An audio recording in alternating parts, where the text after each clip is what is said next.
जियो financial services के shares ने market में लिस्ट होने के बाद से अपने इन्वेस्टर्स को 38% तक के आसपास के रिटर्न दिए हैं। और जब इस कंपनी के शेयर मार्केट में आए थे तब उस कंपनी के शेयर की प्राइस थी 248 रुपीज के आसपास। और जब मैं इस वीडियो को रिकॉर्ड कर रहा हूं तब इस कंपनी के शेयर की प्राइस चल रही है 353 पर। और अगर आप लोग इस कंपनी के शेयर के लिस्टिंग टाइम को देखेंगे तो इस कंपनी के शेयर का लिस्टिंग टाइम 1 साल से भी कम का है। और विद इन 6 मंथ्स के आसपास के टाइम पीरियड में इस कंपनी के शेयर 38% से ग्रो कर चुके हैं। लेकिन अगर आप लोग करंटली जियो फाइनेंशियल सर्विसेज के शेयर्स के वैल्यूएशन को देखेंगे तो यहाँ पर वैल्यूएशन आपको बहुत ज्यादा दिखाई देगी। तो जियो फाइनेंशियल सर्विसेज एक रिलायंस ग्रुप की कंपनी है, फिर भी इन्वेस्टर्स बहुत ज्यादा कंफ्यूज्ड हैं कि यहाँ पर लॉन्ग टर्म के लिए इन्वेस्टमेंट करना चाहिए कि नहीं, क्योंकि कंपनी के जो फंडामेंटल्स हैं वो काफी ज्यादा अलग दिखाई देते हैं। और करंटली इस कंपनी के शेयर की वैल्यूएशन को देखेंगे तो इस कंपनी के शेयर की वैल्यूएशन काफी ज्यादा है। तो चलिए आज के इस वीडियो में डिस्कशन करते हैं जियो फाइनेंशियल सर्विसेज के शेयर्स के ऊपर। तो आज के इस वीडियो में जानेंगे कि इस कंपनी के फंडामेंटल्स कैसे हैं और इस कंपनी के फंडामेंटल्स के हिसाब से आपके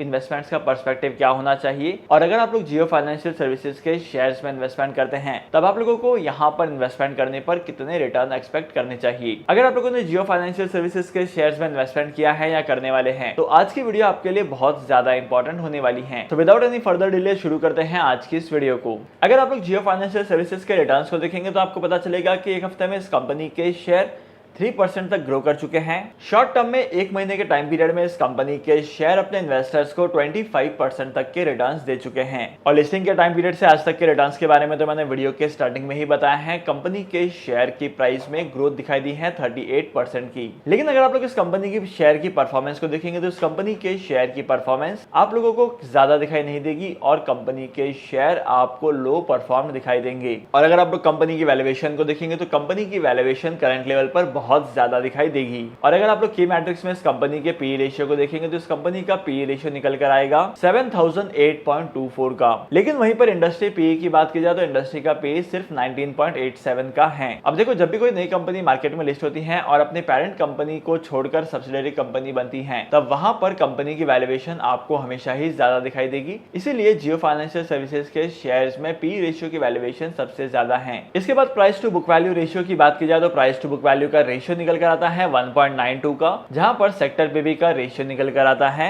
2.69 का। मतलब कि सेक्टर के पीबी रेशियो के कंपैरिजन में आप लोगों को यहां पर ज्यादा आप लोगों को इस कंपनी के शेयर की वैल्यूएशन कम लगेगी। अगर आप लोग कंपनी के रेवेन्यू स्टेटमेंट को ऑब्जर्व करेंगे तो जियो फाइनेंशियल सर्विसेज के रेवेन्यू स्टेटमेंट में आपको क्वार्टर ऑन क्वार्टर बेसिस पर परफॉर्मेंस बहुत ज्यादा वोलेटाइल दिखाई देगी, क्योंकि जून 2021 के क्वार्टर में इस कंपनी को 481 करोड़ का रेवेन्यू जनरेट हुआ था। लेकिन सितंबर के एंड में इस कंपनी का रेवेन्यू जनरेट हुआ था 825 करोड़ का और करंटली दिसंबर 23 के मंथ में भी रेवेन्यू जो है वो 480 करोड़ के आसपास का ही है। मतलब सबसे पहले वाले क्वार्टर में कंपनी का रेवेन्यू 480 करोड़ का था, सेकंड क्वार्टर में उस कंपनी का रेवेन्यू 800 के लेवल तक जाता है, मतलब कि सीधा डबल हो जाता है। और थर्ड क्वार्टर में कंपनी के जो रेवेन्यूज हैं वो उसके पहले वाले रेवेन्यूज से मैच करते हैं और 480 के लेवल को टच कर जाते हैं। और अगर आप लोग कंपनी के प्रॉफिटेबिलिटी पर देखेंगे तो कंपनी के प्रॉफिटेबिलिटी में भी आपको सेम चीज दिखाई देगी। फर्स्ट क्वार्टर में कंपनी को 330 करोड़ के आसपास का प्रॉफिट होता है, सेकंड क्वार्टर में इस कंपनी को इसके डबल का प्रॉफिट होता है यानी कि 688 करोड़ का, और थर्ड क्वार्टर में इस कंपनी का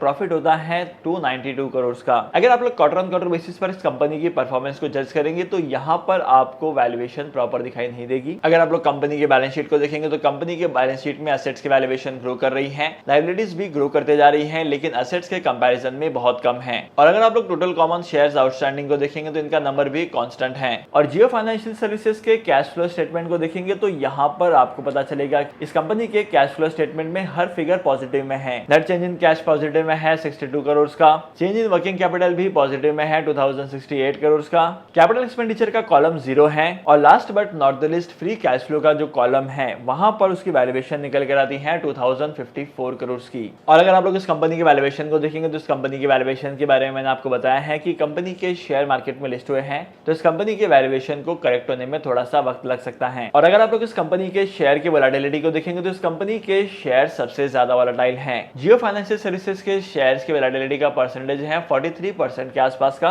वहीं पर बाकी अदर कंपनीज जो हैं उनकी वैल्यूएशन इससे कम है। इसके बाद last but not the list आप लोग अगर प्रमोटर्स की होल्डिंग को चेक करेंगे यानी कि शेयर होल्डिंग पैटर्न को चेक करेंगे तो आपको पता चलेगा कि प्रमोटर्स के पास 47% तक के स्टेक हैं। म्यूचुअल फंड कंपनीज ने 4.91% के स्टेक में इन्वेस्टमेंट किया है। डोमेस्टिक इंस्टीट्यूशंस के पास 8% से ज्यादा की होल्डिंग है। इक्विटी इंस्टीट्यूशंस की बात की जाए तो उन्होंने कंपनी के 90% से ज्यादा के शेयर्स को होल्ड किया है और बाकी बचे 20% तक का स्टेक ओन किया है रिटेल पार्टीज ने और अदर पार्टीज ने। आई होप कि अभी तक की वीडियो में आपको कंपनी के फंडामेंटल्स के बारे में पता चल गया है। इसके बाद अगर फ्यूचर फोरकास्ट की बात की जाए तो इस कंपनी के शेयर में फ्यूचर फोरकास्ट में ग्रोथ काफी ज्यादा अट्रैक्टिव दिखाई देती है, क्योंकि ओवरऑल कंपनी के शेयर फाइनेंस के सेक्टर में काम करते हैं। तो आने वाले टाइम पीरियड में इस कंपनी के शेयर में इन्वेस्टमेंट करके आप लोग अट्रैक्टिव प्रॉफिट्स कमा सकते हैं। और परसेंटेज वाइज अपने इन्वेस्टमेंट्स के पोर्टफोलियो पर कितना रिटर्न्स कमाने को मिलेगा ये तो कह पाना बहुत ज्यादा मुश्किल है, लेकिन अगर आप लोग यहाँ पर इन्वेस्टमेंट करते हैं तो डेफिनेटली आपके शेयर्स की वैल्यूएशन फ्यूचर में ग्रो ही करेगी। आई होप कि आज के इस वीडियो का कंटेंट आपको वैल्यूएबल लगा होगा। अगर आपको आज के इस वीडियो का कंटेंट वैल्यूएबल लगा है तो इस वीडियो को लाइक करना, शेयर करना और मैं आपको मिलूंगा अगली वीडियो में नए टॉपिक के साथ, एक इंटरेस्टिंग टॉपिक के साथ। तब तक के लिए signing off, happy investing and good bye.